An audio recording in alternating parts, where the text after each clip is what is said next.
ज़रा कल्पना कीजिए, यदि आपका धार्मिक विश्वास सैद्धांतिक रूप से ही गलत हुआ तो क्या हो सकता है। जिन बातों को आप सच मान रहे हैं वो पूर्ण सच ना होकर सच्चाई का अंश मात्र हुई तो क्या हो सकता है। इसलिए ईमानदारी से सच्चे परमेश्वर को ढूंढने की इच्छा ने मुझे सत्य और सच्चाई, इनका मूल अर्थ, इनमें अंतर और इनका स्वभाव समझने के लिए प्रेरित किया। इसी कारण मैंने करेक्ट स्टैंडर्ड्स को अपनी खोज में शामिल करना इम्पॉर्टेंट पाया और इस स्टैंडर्ड्स की लिस्ट बनाने में मैंने सबसे महत्वपूर्ण स्टैंडर्ड को, जो कि ऑनेस्टी है और फिर ट्रुथ, इन्हें पाया।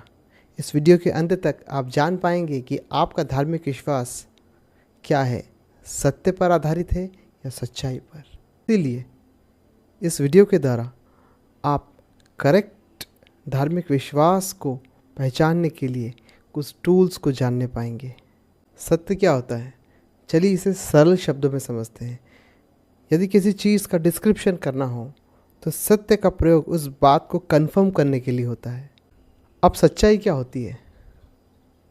जब आपको किसी वास्तविकता का नाम लेना हो तो उसे डिफाइन करने के लिए ट्रुथ का यूज़ होता है। चलिए इसे एक एग्जाम्पल से समझते हैं। डिस्प्ले पर दिख रहे इस इमेज में जब लाइट को किसी स्पेसिफिक डायरेक्शन से डाला जाता है तो ये ऑब्जेक्ट के थ्रू स्क्वायर शेडो बनती है, बट किसी दूसरी डायरेक्शन से इस ऑब्जेक्ट पर लाइट डालने पर शेडो सर्कल बनती है।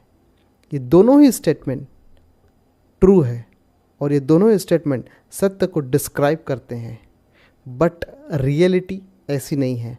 रियलिटी में ना ही ये स्क्वायर शेप्ड ऑब्जेक्ट है ना ही सर्कल, बट ये एक सिलेंड्रिकल ऑब्जेक्ट है। अब ये समझने के बाद कि वास्तविकता कैसी हो सकती है, इसलिए परमेश्वर की खोज अवास्तविक सच्चाई को ध्यान में रखकर ही करना सही है। हम जानते हैं कि परमेश्वर तो आत्मिक है और निराकार, तो उसे ढूंढने के साधन और माध्यम भी निराकार और आत्मिक होना उचित है। इसीलिए ईमानदारी और सच्चाई क्रमशः इन दोनों ही साधन और माध्यम के द्वारा हम परमेश्वर को ढूंढ सकते हैं। इन दोनों ही स्टैंडर्ड्स के एब्सेंस में हम सच्चे परमेश्वर और धार्मिक विश्वास की पहचान नहीं कर सकते। चूँकि हम जानते हैं कि साधन हमारे नियंत्रण में होते हैं, इसलिए अक्सर लोग अपने सामाजिक प्रभाव और बौद्धिक समझ के कारण गलत चुनाव करते हैं और वफादारी जैसे साधनों का उपयोग करते हैं, जो कि इस संदर्भ में वफादारी नहीं ईमानदारी होना चाहिए, क्योंकि परमेश्वर को केवल हम ईमानदार रहकर ही जानकर खोज सकते हैं। अब सच्चाई एक माध्यम है जो वास्तविकता को दर्शाती है। यह भी एक चुनाव है, परंतु ये हमारे नियंत्रण से बाहर है। अक्सर लोग इसके ज्ञान और समझ के अभाव में गलत चुनाव करते हैं और सत्य को सच्चाई समझ बैठते हैं। यहाँ पर एक बात नोट करने वाली है, सच्चाई एक सत्य नहीं परंतु सत्यों से भरी हुई एक वास्तविकता है जिसे समझना जटिल है, और इस जटिलता के कारण अनेक किसी सत्य को पहचान कर उसे सच्चाई समझने लगते हैं और फिर उस सत्य को अंतिम सत्य। इसी कारण वे अपने इस अधूरे विश्वास को संपूर्ण समझते हैं।